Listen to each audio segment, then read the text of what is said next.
Assalamualaikum warahmatullahi wabarakatuh. Perkenalkan, nama saya Roy Ardiansah, NPM 2231532. Baiklah, saya di sini akan menjelaskan sedikit tentang konsep dasar konversi energi.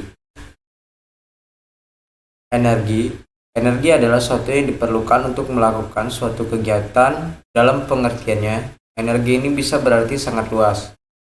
Jika kita membicarakan energi, berarti banyak sekali sumber energi yang timbul dalam pikiran kita. Menurut sumbernya, energi terbagi dua, yaitu renewable energy dan non-renewable energy. Selanjutnya, pengertian renewable energy.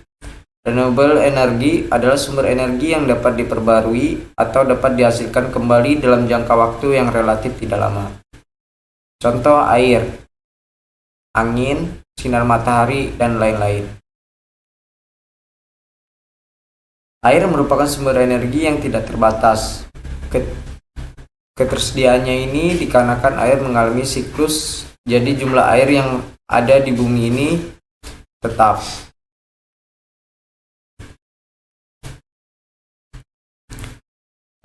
Konversi energi adalah proses perubahan energi dari energi yang satu ke energi yang lain, biasanya melalui media perantara. Contoh, pembangkit listrik tenaga gelombang laut. Penggunaan gelombang laut pembangkit listrik memiliki banyak keuntungan daripada penggunaan sumber energi angin atau matahari. Sistem konversi energi dalam suatu sistem. Energi dalam suatu sistem tertentu dapat dirubah menjadi usaha. Artinya, kalau energi itu dimasukkan ke dalam sistem dan dapat mengembang untuk menghasilkan usaha. Sebagai contoh sistem konversi energi, apabila bahan bakar bensin atau premium yang dimasukkan ke dalam silinder mesin konversi energi jenis motor pembakaran dalam misal sepeda motor, energi C8H8 atau ISO, oktan atau nilai kalor yang tersimpan sebagai ikatan atom. Dalam molekul bensin atau premium dilepas pada waktu terjadi pembakaran dalam silinder. Hasil pembakaran ini ditransfer menjadi energi panas atau kalor. Selanjutnya, bentuk-bentuk energi. Bentuk-bentuk energi banyak. Di antaranya, yang pertama, energi kimia, energi listrik, energi panas, energi cahaya, dan energi mekanik, dan lain-lain. Perubahan energi. Hukum kekekalan energi. Energi tidak dapat diciptakan dan juga tidak dapat dimusnahkan, tetapi hanya dapat diubah dari suatu bentuk ke bentuk yang lain. Contoh perubahan energi antara lain sebagai berikut. Yang pertama, energi listrik menjadi energi panas. Misalnya pada setrika listrik, kompor listrik, dan solder listrik.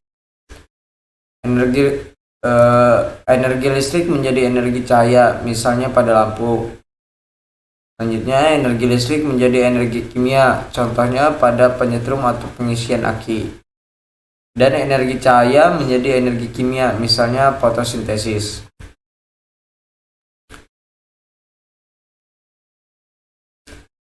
Energi mekanik. Mengapa buah mangga itu dapat jatuh dari pohonnya? Energi mekanik merupakan penjumlahan dari energi potensial dan energi kinetik. Bisa dilihat rumusnya, EM sama dengan EP ditambah EK. Dengan pengertiannya, EM adalah energi mekanik atau joule, EP adalah energi potensial, dan EK energi kinetik. Selanjutnya, energi potensial. Energi potensial gravitasi dimiliki oleh benda yang berada PA atau posisi tertentu dari permukaan bumi. Energi potensial pegas muncul akibat adanya perbedaan kedua titik keseimbangan. Titik keseimbangan adalah titik keadaan sebelum benda ditarik. Secara matematis, energi potensial gravitasi dituliskan sebagai berikut. EP sama dengan mgh dengan pengertian EP energi potensial, M massa benda atau kilogram, G sama dengan konstanta gravitasi atau M S2, H sama dengan ketinggian atau M meter. Untuk energi kinetik, mengapa peluru yang keluar dari sebuah senapan sangat berbahaya jika mengenai manusia? Padahal massa peluru hanya beberapa gram. Meskipun massanya kecil, peluru yang keluar dari senapan memiliki hantaman sangat besar. Hal ini disebabkan peluru tersebut mempunyai kelas sangat besar. Jika massa peluru tersebut diperbesar dengan gaya yang energinya akan semakin besar pula.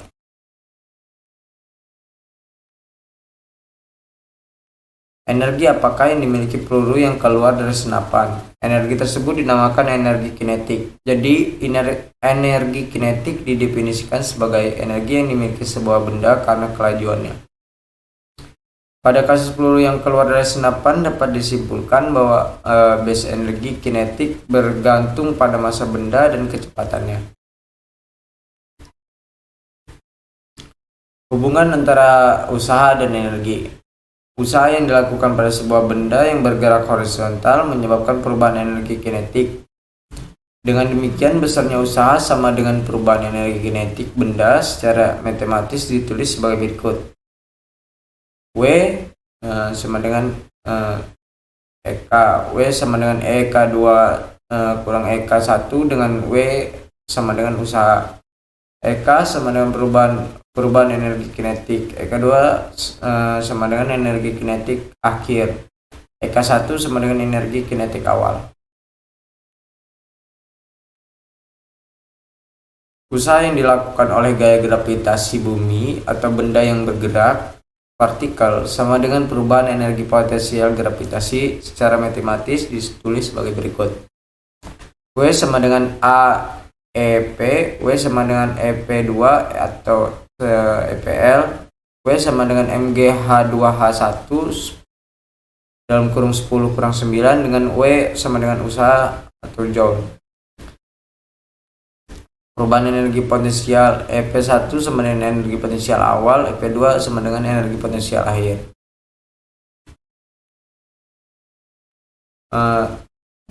Sumber energi merupakan tempat muncul atau timbulnya energi yang dapat dimanfaatkan untuk kehidupan manusia di permukaan bumi.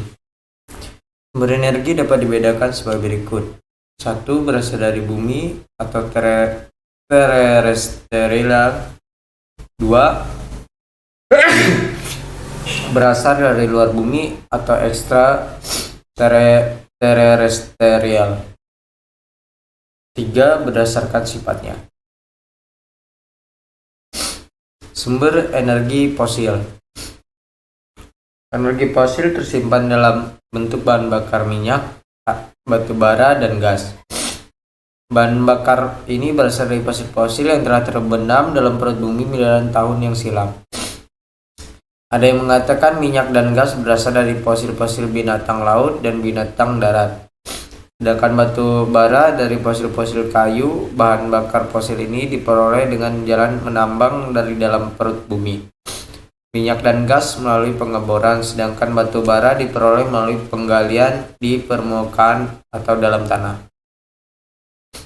Biomasa. Biomasa adalah proses daur ulang melalui fotosintesis di mana energi surya memegang peranan daun. Daun menyerap energi surya untuk proses pertumbuhan dan mengeluarkan gas CO2. Energi surya yang diserap tumbuh-tumbuhan diproses menjadi energi kimia sebagai energi dalam bentuk tersimpan. Tumbuh-tumbuhan tersebut akan mengeluarkan energi tersimpannya pada proses pengeringan maupun saat dibakar langsung.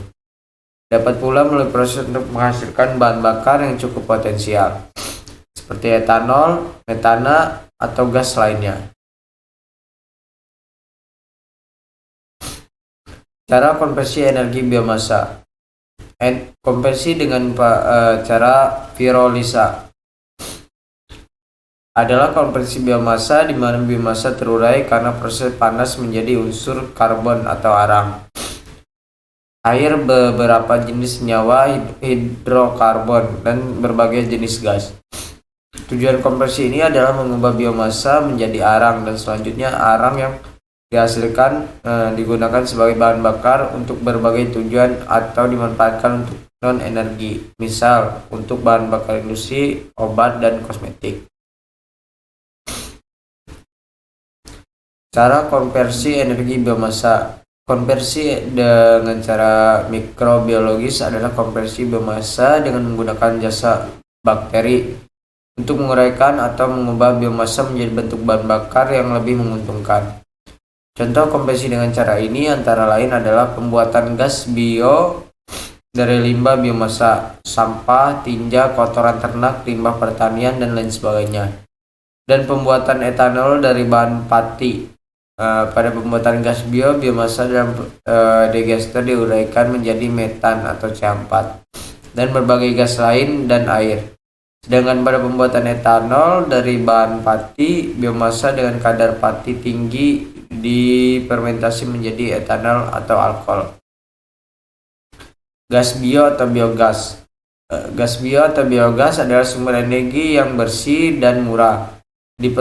Diproduksi dari kotoran hewan dan sampah busuk melalui proses anaerobik melalui kegiatan mikrobial atau organisme.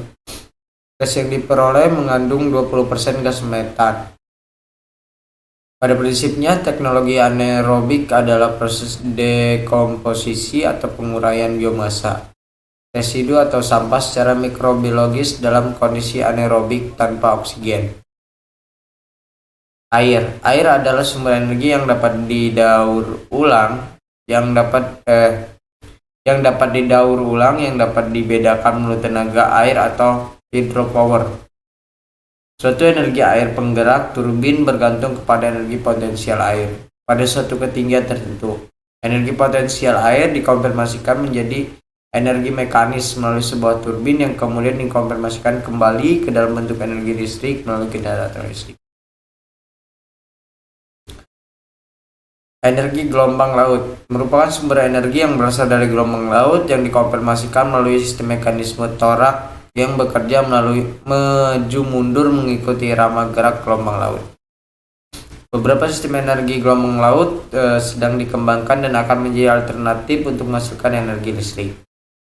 Energi pasang surut, sumber energi yang diperoleh dari adanya perbedaan air laut pada saat pasang dan surut. Di dunia ini terdapat daerah-daerah yang punya perbedaan pasang surut yang cukup signifikan, yaitu lebih dari 10 meter. Selisih ketinggian tersebut cukup potensial untuk menggerakkan turbin air berskala besar dengan ketinggian jatuh yang rendah, tetapi dapat menghasilkan tenaga listrik dengan daya besar sampai ratusan megawatt.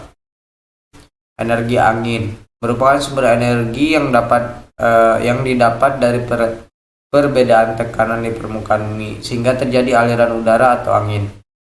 Perbedaan itu disebabkan adanya radiasi matahari yang memanaskan permukaan bumi. Akibatnya terjadi perbedaan temperatur dan rapat massa udara yang berdampak pada perbedaan tekanan udara, aliran udara atau angin.